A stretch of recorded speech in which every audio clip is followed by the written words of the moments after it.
Menteri Pertahanan Prabowo Subianto turut berduka atas gempa di Sulawesi Barat dan banjir di Kalimantan Selatan.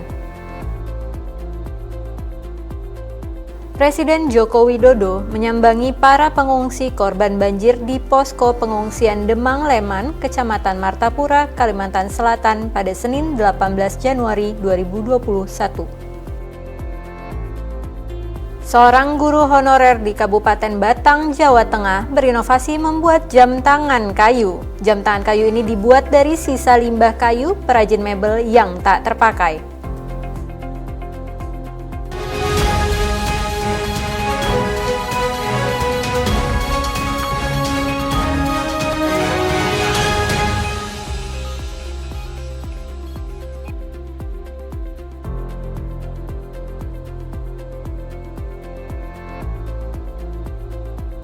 Selamat malam pemirsa, kembali lagi bersama saya Dinda Azanasrul dalam saluran 8 Malam Digdaya TV.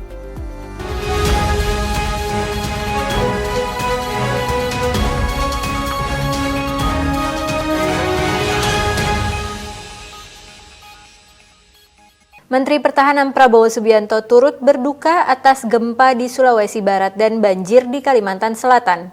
Prabowo mendoakan para korban yang meninggal dunia dan masyarakat yang terdampak bencana alam gempa dan banjir. Mau ke depan nggak, Bu? Depan nggak?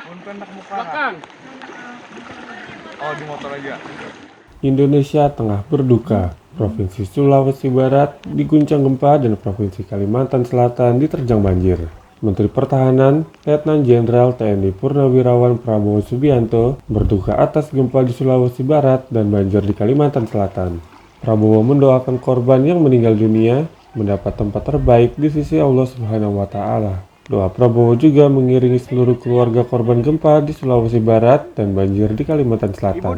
Sementara Basarnas memperbarui informasi data terkait penanganan bencana gempa bumi di Sulawesi Barat hingga banjir di wilayah Kalimantan Selatan. Menurut Kepala Basarnas, Marsikal Madya TNI Bagus Purihito, hingga Senin sore kemarin, terdapat 84 orang meninggal dunia dan belasan ribu orang mengungsi. Bencana ini sifatnya merata, sehingga kalau merata itu kita tidak bisa terfokus. Ketika kita mengarahkan pasukan ke Tunggulirang misalnya, ternyata di Teluk Silong menjerit. Kita arahkan ke Teluk Silong, ternyata di Pengakuman menjerit. Kita arahkan ke Pauman, ternyata di Pengaron, ternyata di HSD, ternyata di Bati-Bati. Itu karena serempak, itu sehingga itu faktor-faktor yang sangat hati-hati kita mengambil keputusan untuk mengirim pasukan ke tempat-tempat yang lebih urgent. Terutama kita mengutamakan yang orang sudah lansia dan bayi. Kemarin kita berangkat mau ke Bati-Bati, timbul di Teluk Silong ada yang mau melahirkan, kita balik kanan. Sedangkan terkait banjir di Kalimantan Selatan, Bagus mengungkapkan 3 orang meninggal dunia dan 10.000 warga telah dievakuasi. Ketinggian air saat ini, sebut Bagus, masih mencapai 1,5 meter. Tim Dinas Sosial atau dapur umum kami membagikan nasi.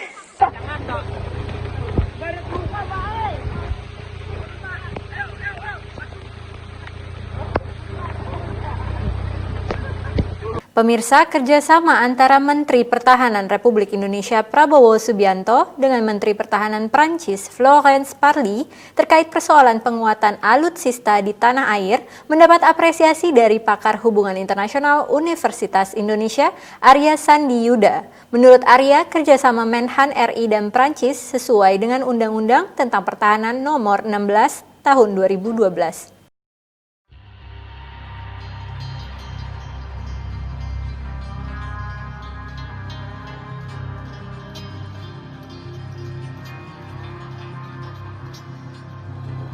Pakar Hubungan Internasional Universitas Indonesia, Arya Sandi Yuda mengatakan, kerjasama yang dilakukan Menteri Pertahanan Republik Indonesia dengan Menteri Pertahanan Prancis, Florence Parly, dipastikan sesuai dengan Undang-Undang tentang Pertahanan Nomor 16 Tahun 2012. Menurut Arya, pembelian beberapa alutsista dari Prancis sudah sesuai dengan arah yang dibutuhkan untuk pertahanan di Indonesia saat ini. Arya menegaskan langkah kerjasama yang dilakukan Menhan Prabowo untuk segera mewujudkan tingkat pertahanan Indonesia agar lebih tinggi di level standar.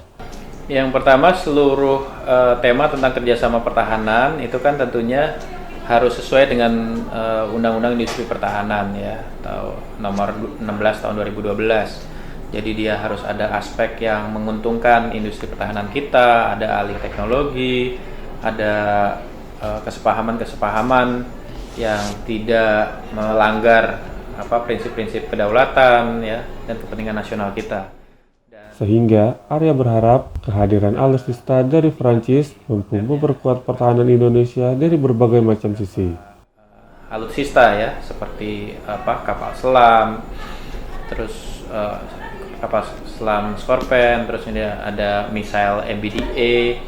Dedy Hidayat, Torosito, Dikti TV melaporkan dari Jakarta.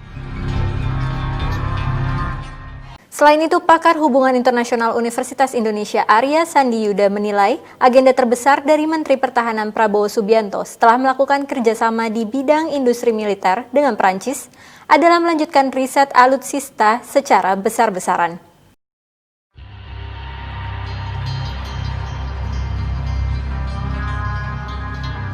Pakar Hubungan Internasional Universitas Indonesia Arya Sandi Yuda menilai agenda terbesar dari Menteri Pertahanan Prabowo Subianto setelah melakukan kerjasama di bidang industri militer dengan Prancis adalah melakukan riset alutsista secara besar-besaran. Menurut Arya, selain mengembangkan kerjasama bilateral dengan Prancis, Menhan Prabowo Subianto telah memikirkan pengembangan riset alutsista. Selebihnya, Arya menegaskan tinggal mendorong kemampuan pemerintah Indonesia untuk mampu memproduksi alutsista dari hasil riset yang dilakukan dari alat pertahanan milik luar negeri. Jika pemerintah Indonesia mampu mandiri menciptakan alutsista, Arya meyakini pertahanan tanah air akan semakin kuat dari sebelumnya. Sehingga Arya menghimbau Menhan Prabowo untuk terus melakukan kerjasama bilateral dengan negara-negara lainnya, terutama dalam persoalan industri militer. Pasti di dalam kerjasama tersebut ada aspek-aspek tersebut ya. Selain juga kita mengembangkan di luar kerjasama bilateral dengan Prancis dalam hal industri pertahanan. Jadi selalu dalam industri pertahanan itu ujungnya adalah kemampuan kita untuk lebih ambil bagian dalam setiap produksi. Tapi yang lebih penting lagi sebenarnya pemenuhan postur pertahanan kita untuk mempertahankan kedaulatan. Lebih lanjut, Arya menyebut keterlibatan ahli teknologi dalam kerjasama internasional Indonesia dengan negara-negara lain untuk menciptakan alutsista model baru di tanah air. Meskipun saat ini pemerintah Indonesia terus membeli alutsista dari luar negeri, Arya mengatakan hanya merupakan strategi jangka pendek.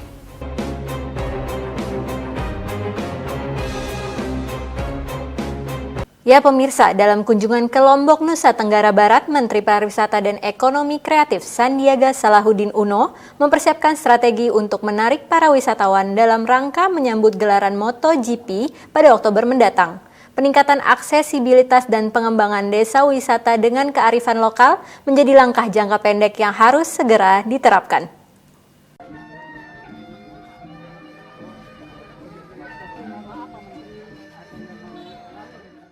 Menteri Pariwisata dan Ekonomi Kreatif Sandiaga Salahuddin Uno mengunjungi sejumlah desa wisata dengan pengelolaan berbasis ekonomi kreatif di Lombok, Nusa Tenggara Barat. Kunjungan Menparekraf ke NTB guna memastikan sektor penunjang wisata di kawasan super prioritas Mandalika Lombok telah siap untuk menyambut wisatawan, khususnya pada perhelatan MotoGP yang dipastikan akan digelar pada Oktober 2021 mendatang. Menparekraf berdialog langsung dengan pelaku ekonomi kreatif terkait hal apa saja yang diperlukan untuk menunjang gelaran MotoGP nantinya. Menurut Sandiaga, peningkatan aksesibilitas dan pengembangan desa wisata dengan tetap mempertahankan kearifan lokal masyarakat setempat menjadi perhatian untuk segera diterapkan.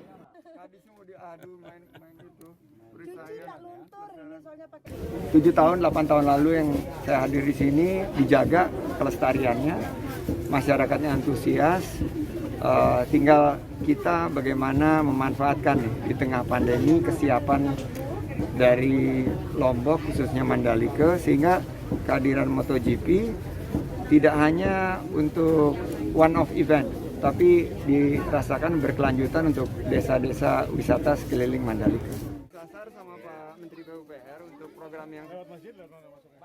Sandiaga menambahkan sejumlah gelaran acara mingguan dan bulanan jelang perhelatan MotoGP di sirkuit Mandalika Lombok akan mulai digelar sebagai strategi menarik perhatian wisatawan.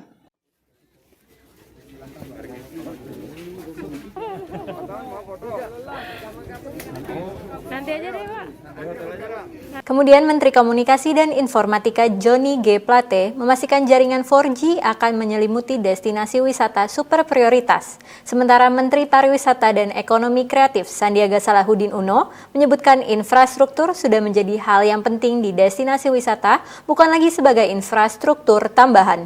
Mengadakan pertemuan untuk saling tukar informasi, update data-data lapangan dalam rangka untuk saling mendukung.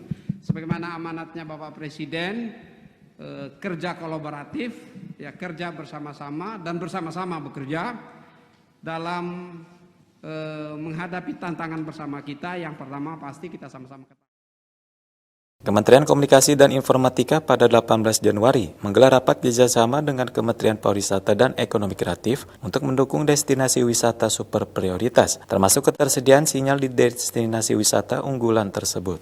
Menparekraf Sandiaga Uno menyebut infrastruktur teknologi informatika dan komunikasi sudah menjadi hal yang penting di destinasi wisata. Karena begitu masyarakat sampai di tempat liburan, perangkat ponsel menjadi yang pertama kali dinyalakan. Aktivitas dan kegiatan kepariwisataan yang Pak Menteri menyampaikan tadi, smart travelers dan smart destinations. Nah, Kominfo tentu di destinationsnya untuk membantu kesiapan coverage sinyal 4G yang memadai. Ya, baik kecepatannya ya maupun kualitas sinyalnya. Jadi saya terima kasih Pak Menkominfo, tapi kita juga bicara bagaimana big data ke depan bagian daripada kita membangkitkan sektor pariwisata dan ekonomi kreatif. Juga tadi sesuai dengan keinginan kita memutus mata rantai COVID-19.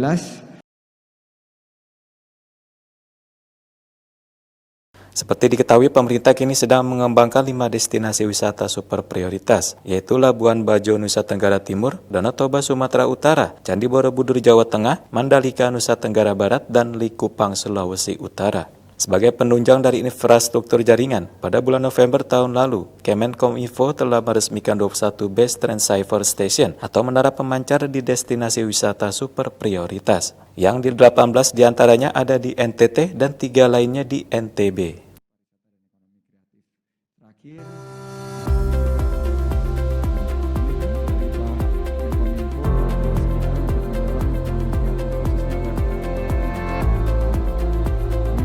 Jangan kemana-mana pemirsa, saya akan kembali setelah jeda berikut ini.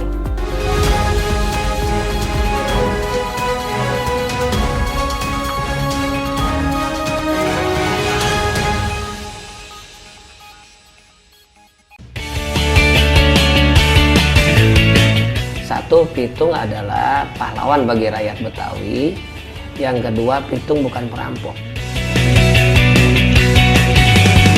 Tuang, anting-anting, tusukan konde di Solo, gitu-gitu. Jadi menurut aku ini bergerak semua. Pernah nggak Teh iseng menari tradisional di Broadway waktu Oh iya, waktu showcase-nya aku nariin tradisional. Tanggapannya orang? Amazing.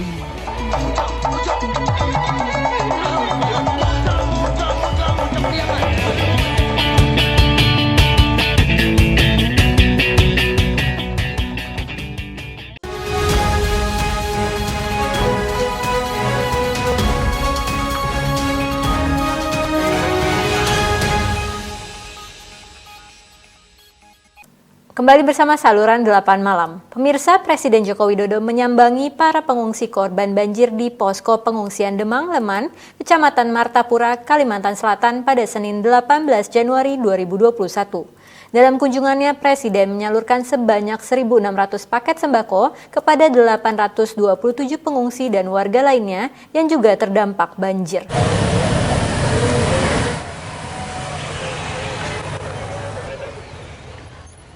Usai meninjau lokasi banjir dan kondisi infrastruktur jembatan Sungai Salim Banua Hanyar, Kabupaten Banjar, Kalimantan Selatan yang terputus akibat banjir. Pada Senin 18 Januari 2021 kemarin, Presiden Joko Widodo melanjutkan kunjungannya dengan menyambangi warga korban banjir yang mengungsi di Stadion Demang, Lehman di Kecamatan Martapura, Kabupaten Banjar.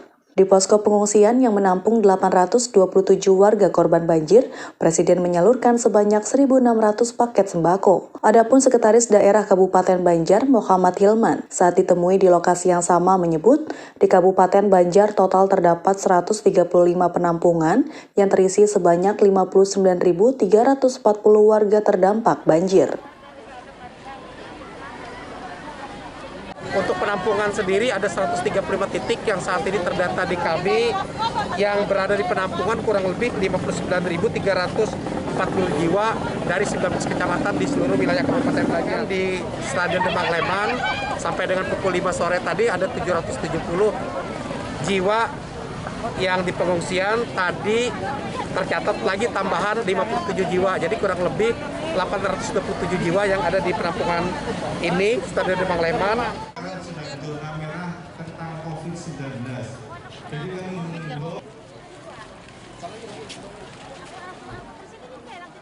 Berdasarkan data pemerintah Kabupaten Banjar, Kalimantan Selatan, sebanyak 19 kecamatan dari total 20 kecamatan terdampak banjir. Hal ini menyebabkan 236.832 jiwa dari 44.545 kepala keluarga terpaksa harus tinggal di pengungsian dikarenakan rumahnya terendam.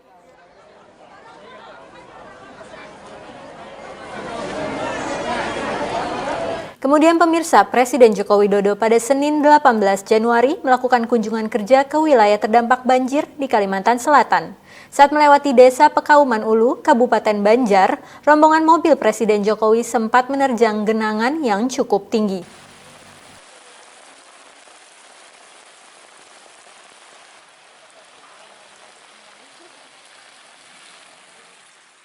Di bawah guyuran hujan lebat, rombongan Presiden Jokowi pada 18 Januari tiba di lokasi banjir di Desa Pekauman Ulu, Kecamatan Martapura Timur, Kabupaten Banjar, Kalimantan Selatan. Genangan air yang cukup tinggi hingga mencapai separuh ban mobil berjenis SUV tidak menghalangi rombongan kepresidenan yang tanpa ragu menerjang banjir.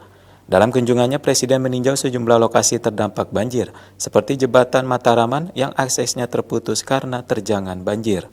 Kedua, evakuasi warga terdampak sudah tertangani dengan baik. Ketiga, terkait distribusi logistik, Presiden mengingatkan bahwa jumlah pengungsi yang terdampak bencana banjir hampir mencapai 20.000 jiwa, sehingga logistik harus dipastikan mencukupi bagi semua.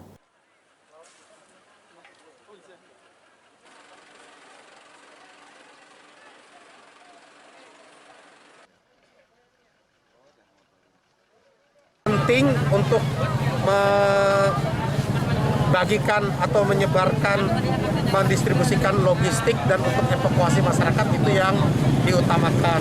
Contoh jembatan Sungai Salim, Benua Anyar tadi dikunjungi Presiden juga secepatnya karena akses terputus itu. Banjir melanda hampir seluruh wilayah Kalimantan Selatan setelah hujan dengan intensitas tinggi dalam beberapa hari terakhir terjadi. Gubernur Kalimantan Selatan Sabirin Nur telah menaikkan status siaga darurat menjadi tanggap darurat.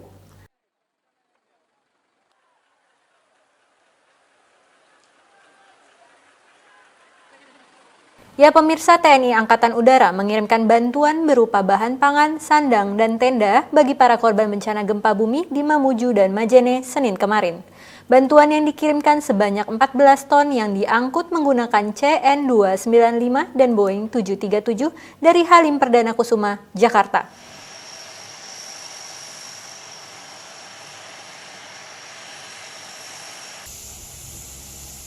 TNI Angkatan Udara mengangkut 14 ton bantuan untuk korban bencana gempa bumi di Mamuju dan Majene, Provinsi Sulawesi Barat, Senin 18 Januari.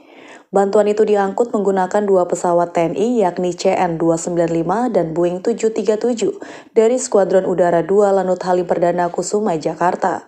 Kepala Staf Angkatan Udara Marsikal TNI Fajar Prasetyo mengatakan, TNI AU siap mendukung dan mengirimkan bantuan dari berbagai instansi dari Jakarta. Bahkan TNI AU telah mengirimkan bantuan dari Presiden Joko Widodo. TNI AU telah membawa lebih dari 87 ton logistik menuju Banjarmasin dan Mamuju. Selain itu, pihaknya telah memberangkatkan 216 personil terdiri dari petugas medis dan relawan.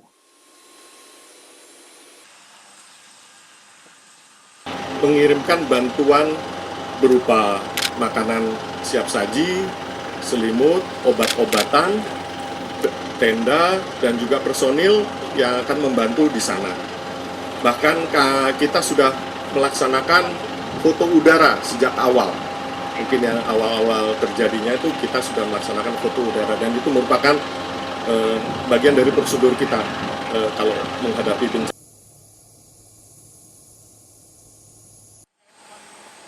Sebelumnya, Badan Nasional Penanggulangan Bencana (BNPB) menyatakan status penanganan bencana gempa bumi dengan magnitudo 6,2 di Sulawesi Barat sebagai tanggap darurat. Penetapan status tanggap darurat itu dilakukan Gubernur Sulawesi Barat, HM Aliba Almasdar, melalui surat nomor 001 Darurat SB 1 2021 sejak 15 Januari 2021 sampai 28 Januari 2021.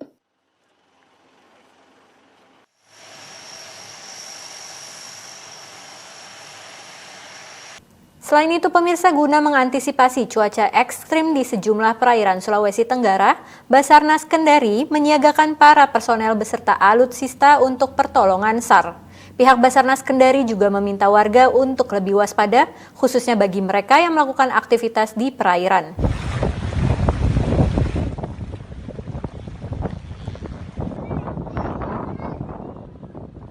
Memasuki awal tahun, cuaca ekstrim di sejumlah wilayah perairan Sulawesi Tenggara diperkirakan akan mulai terjadi, terutama daerah wilayah kepulauan maupun sebagian daratan. Kepala Basarnas Kendari Arif Saufingi Selasa 19 Januari mengatakan, dalam menghadapi cuaca ekstrim tersebut, warga diminta untuk lebih waspada, terutama bagi nelayan yang sehari-harinya melakukan aktivitas di perairan.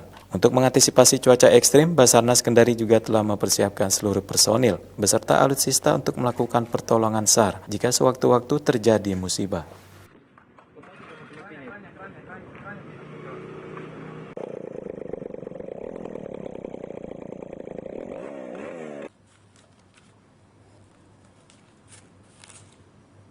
Ya, karena masyarakat kita di Sulawesi Tenggara ini kebanyakan beraktivitas di laut, baik para nelayan maupun juga masyarakat yang lain yang ingin menggunakan moda transportasi laut, supaya juga betul-betul memperhatikan bagi nelayan juga supaya memperhatikan cuaca.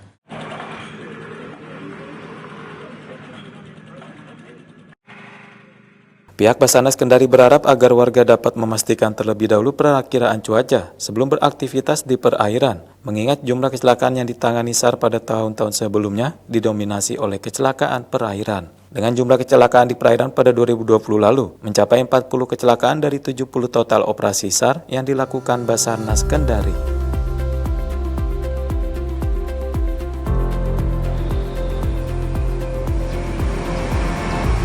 Pemirsa, jangan kemana-mana, saluran 8 malam akan kembali setelah pariwara berikut ini.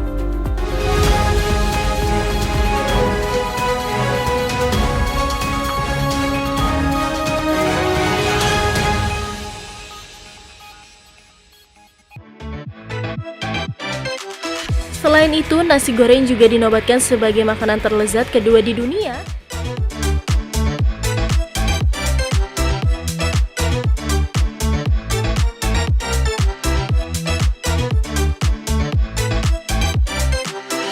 Festival kuliner masakan asli Indonesia. Nah, sobat, untuk menyantap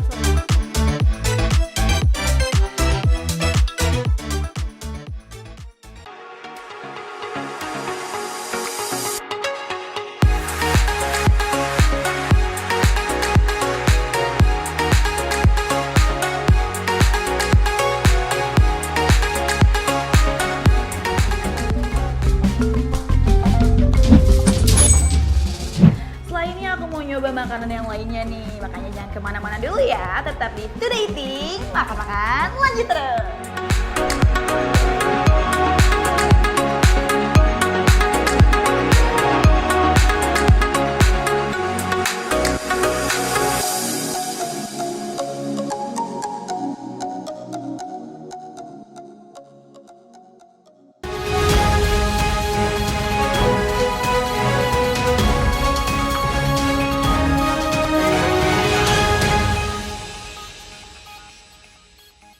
Kembali bersama Saluran 8 Malam. Pemirsa, Kepala Basarnas Marsikal Madya TNI Purnawirawan Bagus Puruhito mengatakan jumlah korban meninggal dunia akibat gempa bumi di Sulawesi Barat hingga pukul 16.00 WIB bertambah menjadi total 84 orang. Di antaranya 73 di Kabupaten Mamuju dan 11 orang di Majene. Hal itu disampaikan di Jakarta pada Senin 18 Januari 2021. Jumlah korban meninggal dunia akibat gempa bumi di Sulawesi Barat hingga Senin 18 Januari pukul 16.00 waktu Indonesia Barat kembali bertambah menjadi total 84 orang. 73 diantaranya di Kabupaten Mamuju dan 11 orang di Majene. Hal tersebut diungkapkan Kepala Basarnas Marsikal Madya TNI Purnawirawan Bagus Puruhito di Jakarta. Bagus menyebut jumlah pengungsi di kedua kabupaten yang terdampak gempa tersebut mencapai belasan ribu jiwa. Ia mengatakan telah mengerahkan jajarannya dari berbagai daerah menuju lokasi bencana seperti dari Jakarta, Makassar, Palu, Balikpapan, dan Gorontalo. Pengungsi cukup banyak di tiap-tiap kabupaten tersebut, di atas belasan ribu. Kita juga membawa peralatan ekstrikasi untuk pelaksanaan pembongkaran gedung-gedung yang runtuh, dan mulai kemarin kita sudah dibantu oleh Satpol atau K9 dari Polri.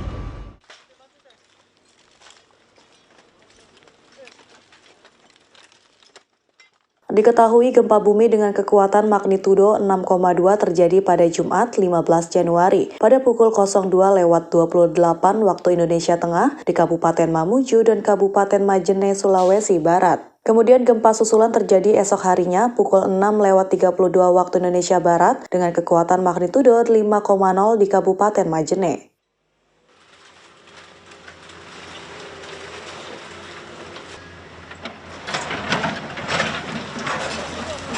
Beralih ke berita selanjutnya. Fenomena tanah bergerak di Desa Lamkleng, Kecamatan Kuta Cotgli, Kabupaten Aceh Besar masih terus terjadi hingga hari ini.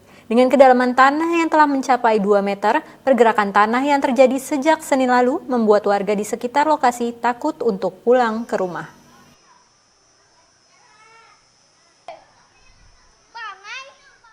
Fenomena tanah bergerak di Desa Lamkleng, Kecamatan Kuta Cotgli, Kabupaten Aceh Besar yang terjadi sejak Senin 11 Januari lalu masih berlangsung hingga hari ini Selasa 19 Januari dengan kedalaman tanah sudah mencapai 2 meter.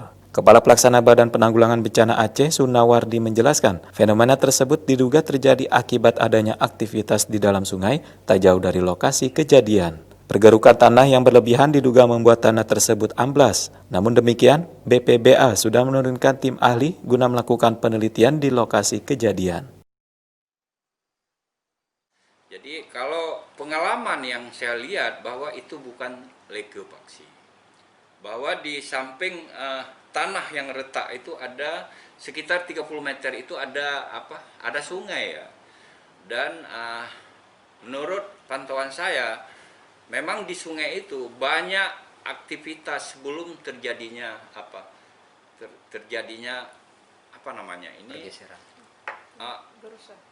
terjadi kerusakan tanah di situ.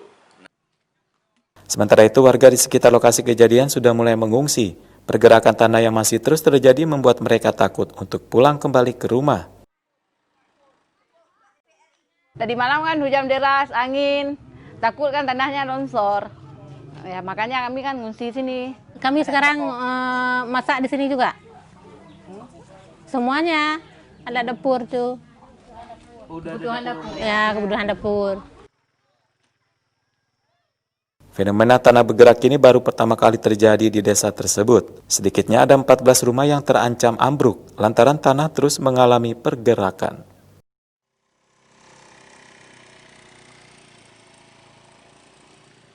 Pemirsa, Balai Besar Meteorologi, Klimatologi, dan Geofisika atau BMKG Wilayah 5 Jayapura memprediksi musim hujan berlangsung pada periode Januari hingga Maret 2021 yang dapat berpotensi terhadap terjadinya bencana hidrometeorologi. Terkait hal ini, BMKG Jayapura menghimbau kepada seluruh warga di wilayah Papua dan Papua Barat agar lebih mewaspadai potensi bencana tersebut. Balai Besar Meteorologi, Klimatologi, dan Geofisika (BMKG) wilayah 5 Jayapura memprediksi musim hujan akan terus berlangsung dari bulan Januari hingga Maret 2021 mendatang, sehingga berpotensi menyebabkan bencana hidrometeorologi. Untuk itu, pihak BMKG Jayapura menghimbau kepada seluruh warga yang ada di wilayah Papua dan Papua Barat untuk mewaspadai hal tersebut. Hal ini disampaikan oleh Kepala Subbidang Pelayanan Jasa BMKG Wilayah 5 Jayapura, Ezri Rosumbre, saat ditemui Selasa 19 Januari di Jayapura, Papua. Yang sudah tidak bisa menampung jumlah curah hujan yang cukup banyak, itulah disitu yang menyebabkan potensi bencana hidrometeorologi di suatu wilayah itu semakin besar. Dan kita lihat sendiri bahwa untuk saat-saat seperti wilayah kita di Provinsi Papua, memang Kota Jayapura, Kabupaten Jayapura itu memang bisa dilihat dari sisi pembangunannya sudah cukup meningkat. Lanjutnya, pihak BMKG Jayapura rutin menginformasikan terkait perakiraan cuaca yang berpotensi menimbulkan bencana hidrometeorologi yang dipengaruhi faktor cuaca seperti banjir, longsor, dan puting beliung ke BPBD Papua. Diharapkan pula peran serta masyarakat untuk menjaga lingkungan guna meminimalisasi terjadinya bencana banjir.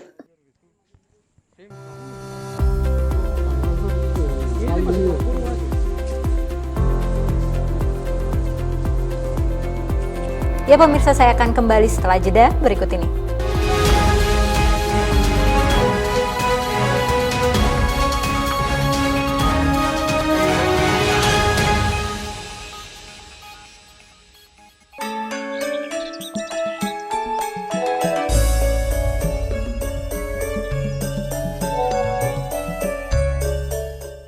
Ada apa, Kang? Eta HP dari tadi bunyi terus. Iya Kang Maman, ini kan si Iteng lagi di kota belanja buat warung. Uangnya kurang, sedangkan saya kan lagi di sawah, nggak ada ATM. Masa harus nyamperin dia ke kota? Jauh atuh. Oh, emangnya Akang belum tahu ya? Sekarang mah zaman udah maju, Kang. Kita bisa melakukan transfer uang cukup lewat WhatsApp. Gimana caranya? Udah buka simpanan Adil Makmur dari KGN belum? Manfaatnya apa gitu? Buka dulu atuh. Nanti kalau udah daftar, kita bisa melakukan transaksi seperti transfer uang, bayar air, beli token listrik, malah teh bisa top up GoPay sama OVO, Kang. Canggih atuh. Alhamdulillah udah ke transfer ke Iteng. Terima kasih simpanan Adil Makmur KGN.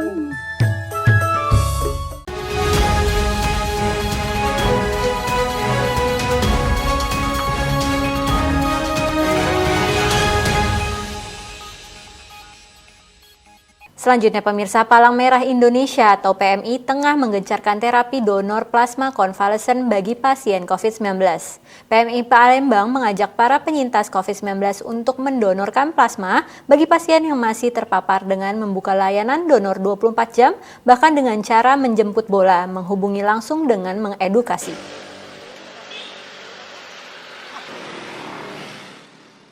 Palang Merah Indonesia terus mengajak seluruh masyarakat penyintas COVID-19 untuk berkontribusi dan bergotong royong membantu pasien lainnya yang masih terpapar COVID-19 melalui terapi donor plasma konvalesen. Metode penyembuhan melalui donor plasma konvalesen merupakan terapi dengan memberikan plasma, yaitu bagian dari darah yang mengandung antibodi dari orang-orang yang telah 14 hari dinyatakan sembuh dari COVID-19. Kepala PMI Kota Palembang, Silvi Dwi Putri, Senin 18 Januari, mengajak warga Palembang penyintas COVID-19 untuk mendonorkan plasmanya di PMI. Layanan donor plasma dibuka selama 24 jam. Untuk stok kita belum ada, karena memang susah untuk mencari pendonornya. Jadi harapannya dengan adanya gerakan ini, di hari ini bisa menggerakkan hati para pendonor yang telah sembuh dari penyakit COVID-19. Ini salah satu terapi untuk pasien-pasien kritis yang plasma konvalesen ini. Jadi bukan pasien yang tidak bergejala atau bergejala lain. Biasanya kita membutuhkan untuk pasien-pasien yang kritis. Untuk meningkatkan jumlah pendonor plasma konvalesen, PMI Kota Palembang telah berkoordinasi dengan Dinas Kesehatan Kota dan Provinsi, serta sejumlah rumah sakit rujukan COVID-19 di Sumatera Selatan dalam memperoleh data penyintas COVID-19. Nantinya PMI Kota Palembang akan melakukan jemput bola dengan menghubungi penyintas COVID-19 untuk menawarkan dan mengedukasi agar dapat mendonorkan plasma.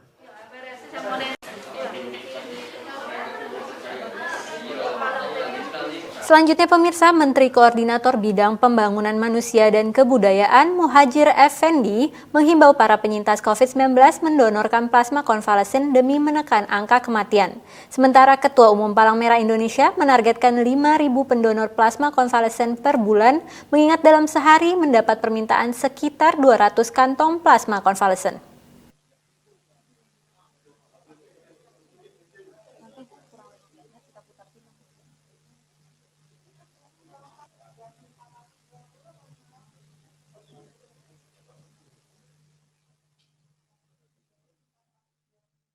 Sejak Mei 2020, Palang Merah Indonesia telah menerima 7.000 plasma konvalesen dengan supervisi dari Lembaga Biologi Molekuler Eijkman guna menekan angka kematian akibat pandemi COVID-19, di mana dalam sehari PMI menerima rata-rata 40 plasma yang didonorkan dari para penyintas COVID-19, sehingga PMI masih membutuhkan setidaknya 5.000 pendonor plasma konvalesen per bulan. Di tempat yang sama, Menteri Koordinator Bidang Pembangunan dan Kebudayaan Muhadjir Effendi mengatakan bahwa Gerakan Nasional Pendonor Darah Plasma konvalesen merupakan tindak lanjut dari perlunya mendorong dan memfasilitasi para penyintas COVID-19.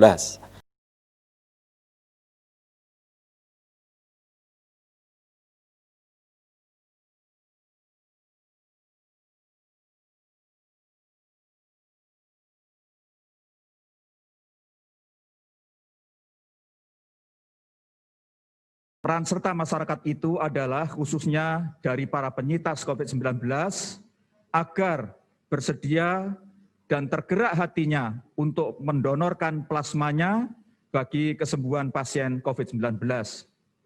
Karena itulah dibutuhkan suatu pendonor 5 kali lipat, Pak. Baru kita bisa memenuhi kebutuhan masyarakat dan mengurangi tingkat kematian daripada penyakit ini.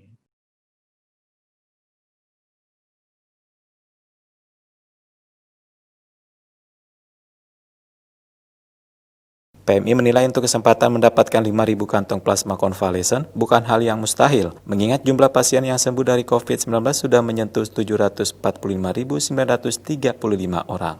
Sementara kebutuhan hanya sekitar 60.000 pendonor plasma konvalesen dalam 1 tahun, atau hanya sekitar 10%-nya. PMI pun kini memiliki sekitar 50 alat untuk mengambil plasma konvalesen.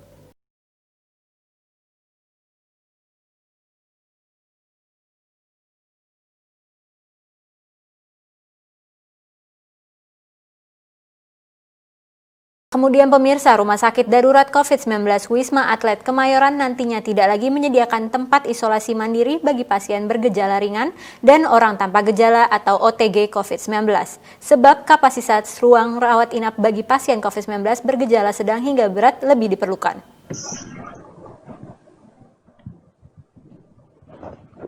Artinya yang Koordinator Rumah Sakit Darurat Wisma Atlet Kemayoran, Majen TNI Tugas Ratmono mengaku pihaknya telah mendapatkan peringatan bahwa 2 pekan setelah liburan akhir tahun akan terjadi lonjakan kasus COVID-19. Tugas Ratmono dalam diskusi yang digelar di BNPB Senin 18 Januari menjelaskan, dalam lonjakan kasus kali ini telah terjadi perubahan tipe penyakit yang dirawat di Rumah Sakit Wisma Atlet, di mana saat ini pasien COVID-19 didominasi oleh pasien yang memiliki gejala. Sehingga Wisma Atlet di Kemayoran akan dikhususkan untuk merawat pasien COVID-19 dengan gejala. Yang kami pengalaman itu, kami putuskan juga fasilitas untuk merawat yang bergejala di Rumah Sakit Darurat COVID-19 Wisma Atlet, kita saat ini kita fullkan atau fokuskan untuk merawat yang bergejala. Sehingga fasilitas yang tanpa gejala kita arahkan untuk di Tower 8 dan 9 yang saat ini juga sedang disiapkan di Pademangan.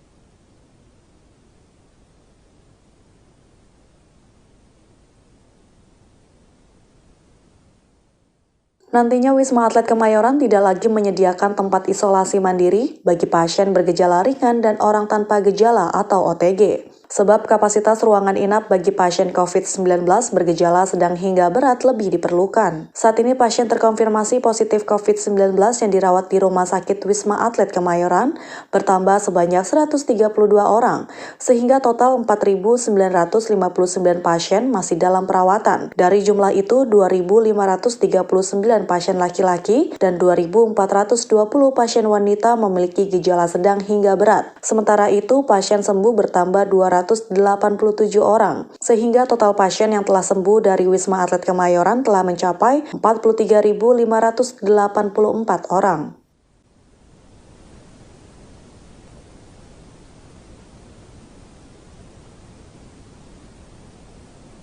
Kemudian sebanyak 639 dari total 1.139 tenaga kesehatan Rumah Sakit Umum Daerah Dr. Sudarso Pontianak, Kalimantan Barat divaksinasi COVID-19 secara bertahap. Direktur RSUD Dr. Sudarso Yulianti Saripawan menjelaskan vaksinasi di lingkungan fasilitas pelayanan kesehatan yang dipimpinnya akan selesai tepat waktu, yaitu di awal Februari 2021 mendatang.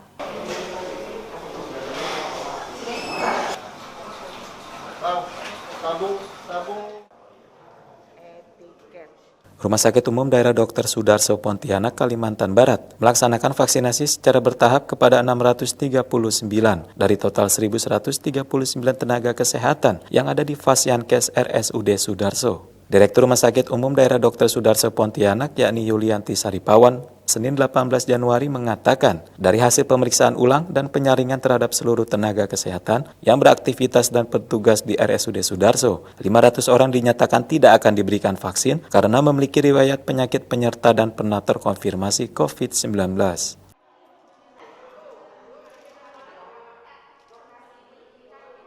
Sasaran dari dinas itu 639 nakes yang akan divaksin di sini. Waktunya kan sampai bulan Februari itu untuk dilaksanakan vaksin bagi tenaga nakes. Sehingga kita berharap tidak mengganggu jam kerja juga istilahnya. Teman-teman tetap melaksanakan, ketika memang mereka akan vaksin, mereka akan naik ke atas sini.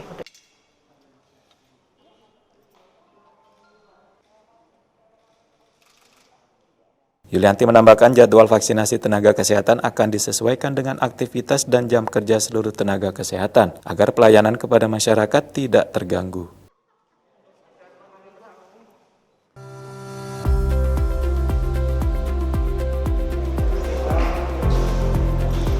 Pemirsa, jangan kemana-mana, saluran 8 malam akan kembali setelah pariwara berikut ini.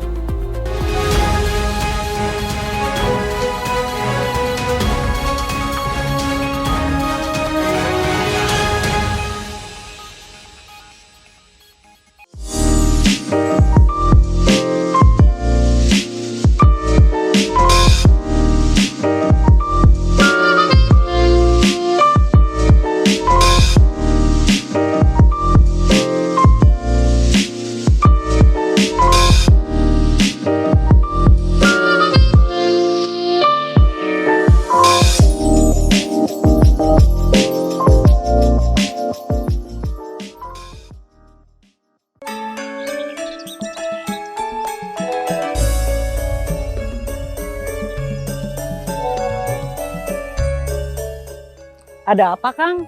Eta HP dari tadi bunyi terus. Iya, Kang Maman. Ini kan si Iteng lagi di kota belanja buat warung. Uangnya kurang. Sedangkan saya kan lagi di sawah. Nggak ada ATM. Masa harus nyamperin dia ke kota? Jauh, atuh. Oh, emangnya Akang belum tahu ya?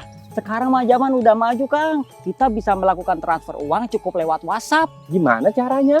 Udah buka simpanan Adil Makmur dari KGN belum? Manfaatnya apa gitu? Buka dulu atuh. Nanti kalau udah daftar, kita bisa melakukan transaksi seperti transfer uang, bayar air, beli token listrik, malah teh bisa top up GoPay sama OPPO, Kang. Canggih atuh. Alhamdulillah udah ke transfer ke Iteng. Terima kasih simpanan Adil Makmur KGN.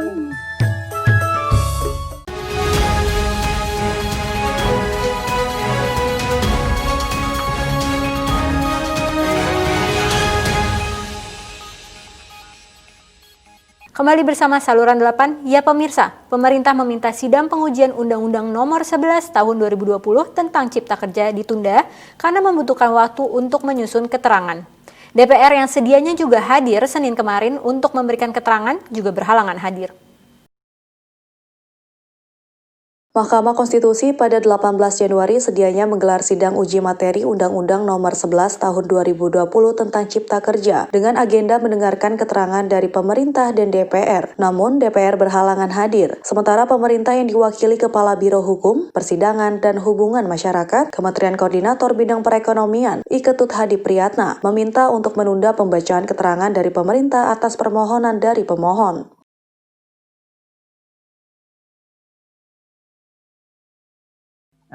Kami mewakili dari pemerintah menyampaikan permohonan untuk penundaan sidang berhubung kami masih memerlukan waktu yang cukup untuk menyusun keterangan dari pemerintah atas permohonan dari pemohon. Demikian Yang Mulia. Khawatir penundaan sidang akan cukup lama, kuasa hukum pemohon meminta agar majelis hakim menolak keterangan yang akan disampaikan oleh pemerintah dan DPR dengan alasan bahwa di dalam Undang-Undang MK sebenarnya keterangan pemerintah dan atau DPR itu bersifat fakultatif. Selain itu, dilihat prosesnya, permohonan sudah diajukan sejak November tahun lalu, sebanyak 12 rangkap dan tentunya sudah disampaikan ke DPR dan pemerintah, apalagi sudah diunggah di situs MK.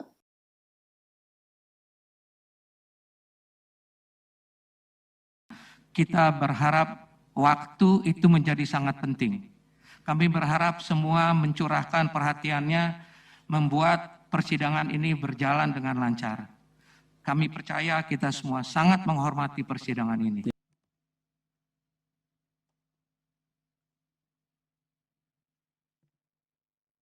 Menanggapi permintaan penundaan itu, Ketua Mahkamah Konstitusi Anwar Usman mengingatkan lembaga yang dipimpinnya akan mulai menggelar sidang sengketa hasil pilkada pada 26 Januari mendatang. Sehingga waktu menjadi hal yang penting. Permohonan pengujian Undang-Undang Cipta Kerja sendiri diajukan Konfederasi Serikat Pekerja Indonesia bersama sejumlah organisasi serikat pekerja atas pasal 81, 82, dan 83. Di antaranya tentang tenaga kerja asing, jaminan sosial, lembaga pelatihan kerja, pelaksanaan penempatan tenaga kerja, perjanjian kerja waktu tertentu, waktu kerja, pekerja alih daya, cuti, upah minimum, dan pengupahan. Selanjutnya dari DPR berhalangan. Ketua Umum DPP Pemuda Lumbung Informasi Rakyat Adam Irham menilai langkah Presiden Joko Widodo menunjuk Komjen Polisi Listio Sigit Prabowo menggantikan Jenderal Idam Aziz sebagai Kapolri sudah tetap. Menurut Adam, Komjen Listio sangat ideal menjadi Kapolri.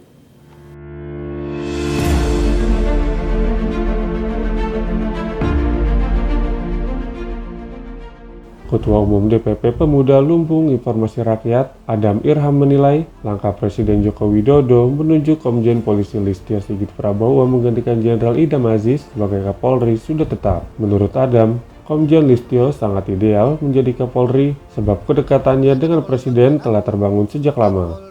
Dijelaskan Adam, Komjen Listio pernah menjadi Ketua Pelaksana Pernikahan Kahiyang Ayu, Putri Presiden, serta pernah menjadi Kapolres Solo dan beberapa event-event sangat dekat dengan keluarga Joko Widodo. Sudah tepat jika Jokowi menunjuk LSP untuk menjadi Kapolri ya, terlepas dengan isu-isu masih terlalu muda dan banyak senior yang di atas yang dilangkahi, yang dilewati ya, tapi kembali kepada chemistry Presiden untuk bersama-sama menjaga keamanan Republik ini begitu. Secara emosional, lanjut Adam, calon Kapolri seharusnya memang sudah bekerja sama dengan Presiden. Karena walau bagaimanapun, Kapolri adalah bawaan Presiden untuk menjaga keamanan dan kenyamanan warga masyarakat Indonesia. Ahmad Fikri Purba. Ya, terlepas dari itu juga harus dilihat trik record rekam jejaknya LSP ini harus bagaimana begitu ya. Jadi tidak mengingkari keprofesionalitasan kepolisian begitu ya. Jadi profesionalisme juga harus dilihat juga. Tapi poin plus adalah kedekatan emosional dan chemistry Jokowi dengan para pembantu Jokowi di kabinet. Gitu. Fakih Fatur Rahman, Dikta TV melaporkan dari Jakarta.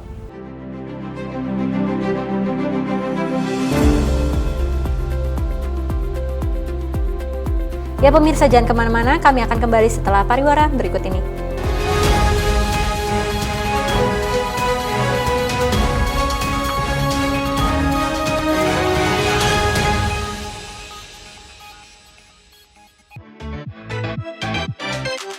Selain itu, nasi goreng juga dinobatkan sebagai makanan terlezat kedua di dunia.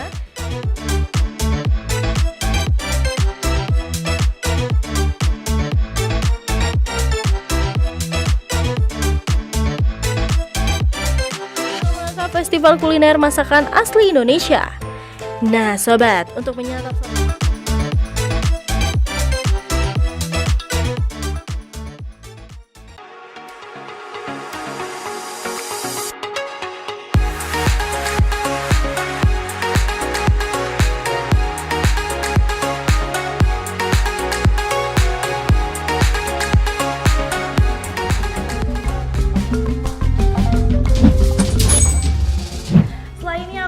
makanan yang lainnya nih, makanya jangan kemana-mana dulu ya, tetap di Today Eating, makan-makan lanjut terus.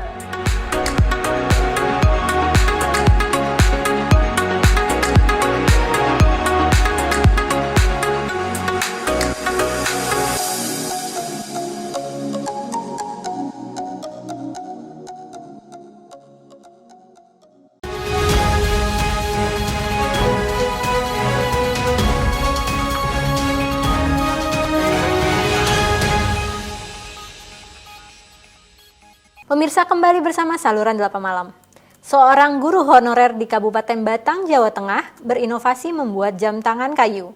Jam tangan kayu ini dibuat dari sisa limbah kayu perajin mebel yang tak terpakai lagi. Meski dibuat dari limbah, kualitas jam tangan tetap dijaga. Alhasil, kini guru tersebut pun turut berperan menciptakan lapangan kerja di desanya. Berikut liputannya.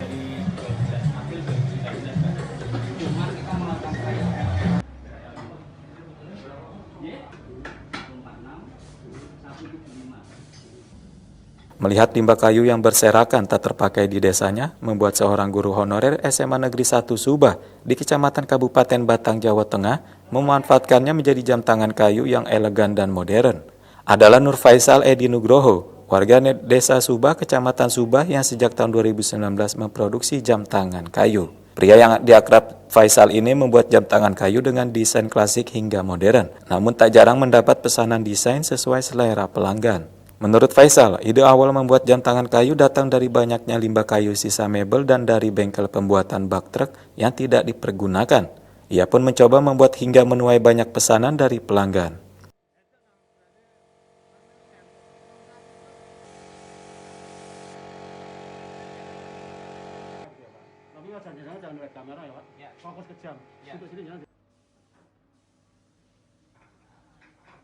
Kami memanfaatkan limbah, kebetulan di Subah ini banyak sekali limbah dari sisa-sisa mebelan dan bak truk. Kemudian kami mencoba untuk mengolah menjadi sebuah karya jam tangan kayu. Jadi awalnya memang dari kayu jati.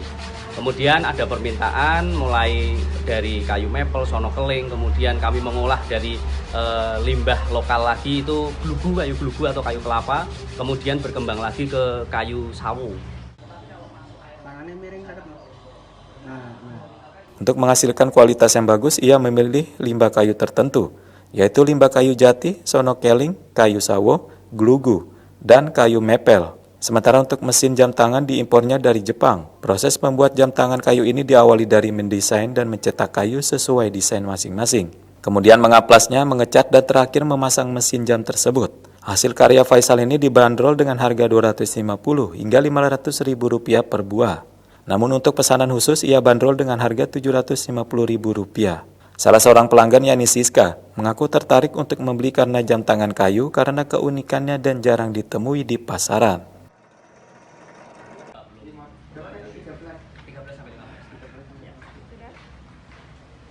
Jadi awalnya saya memang tertarik nih di sosial media, ada yang namanya Watch. Nah, karena penasaran akhirnya saya datang langsung ke sini untuk melihat seperti apa sih jam tangan yang mereka sediakan, gitu kan. Nah ternyata kok pas saya lihat lumayan bagus ya, karena jarang-jarang sih untuk jam tangan yang dari kayu ya.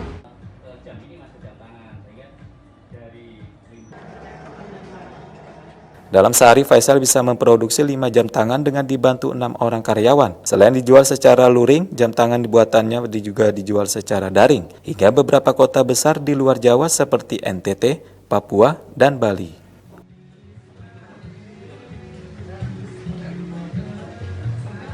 Pemirsa, wisudawan Sekolah Tinggi Teknik Angkatan Laut Surabaya menciptakan karya inovasi drone 2 media yang berfungsi sebagai pesawat pengintai nirawak di udara maupun di laut.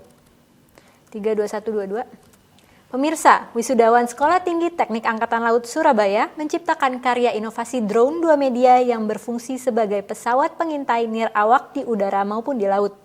Karya inovasi tersebut diapresiasi Wakil Kepala Staf Angkatan Laut Laksamana Madya TNI Ahmadi Heri Purwono yang menurutnya bisa dikembangkan untuk menjadi lebih sempurna. Dari kami, dari tim drone 2 media SPTAL. Terima kasih. Assalamualaikum warahmatullahi wabarakatuh.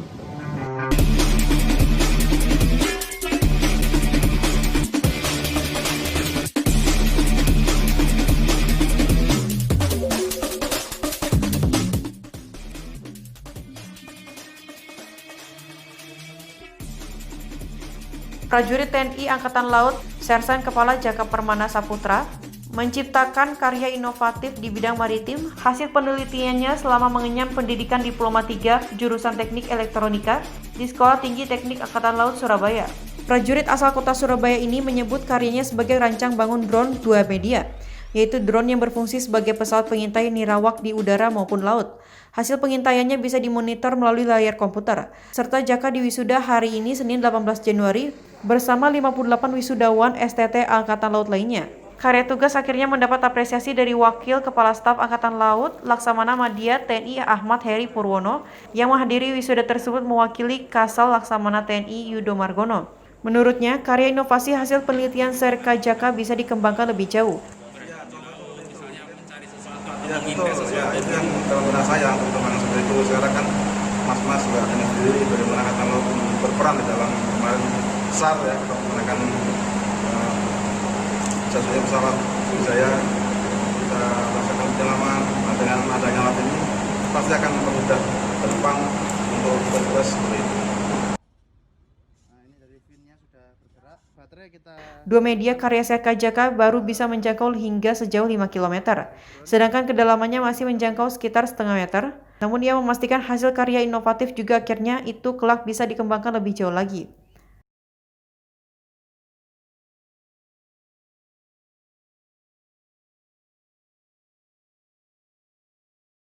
Pemirsa, masa pandemik menjadikan semua pelaku usaha lebih kreatif, khususnya di bidang kuliner yang menyajikan keunikan hingga viral. Setelah viralnya makanan Korean garlic cheese bread, saat ini muncul makanan Korea lainnya, yaitu Korean sweet potato bread atau yang disebut dengan ubi ungu Korea. Bentuk roti ini layaknya ubi jalar yang sudah matang berwarna keunguan. Penasaran? Berikut tayangannya.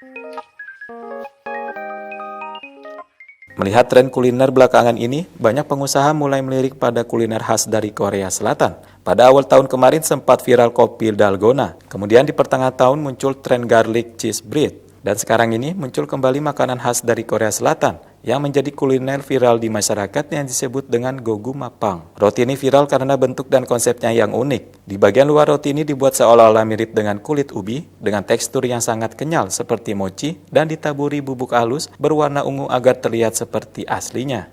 Lalu pada bagian dalam roti ini diisi dengan ubi yang telah dihaluskan dan dicampur dengan keju yang meleleh. Roti ubi ungu ini cepat sekali viral bukan karena konsep dan cita rasanya yang unik, tetapi juga sistem pemasarannya. Kebanyakan para pengusaha gogumapang menjual secara online, baik melalui sosial media maupun lewat marketplace online, sehingga para peminatnya menjadi mudah dalam melakukan pemesanan.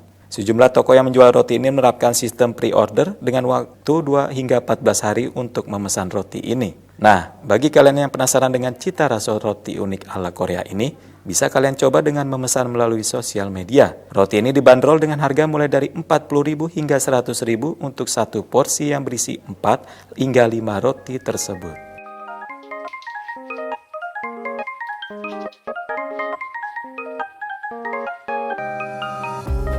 Baik pemirsa, berita tadi sekaligus mengakhiri perjumpaan kita pada malam hari ini. Saya Dinda Azza Nasrul beserta seluruh kru yang bertugas pamit undur diri. Terima kasih dan sampai jumpa.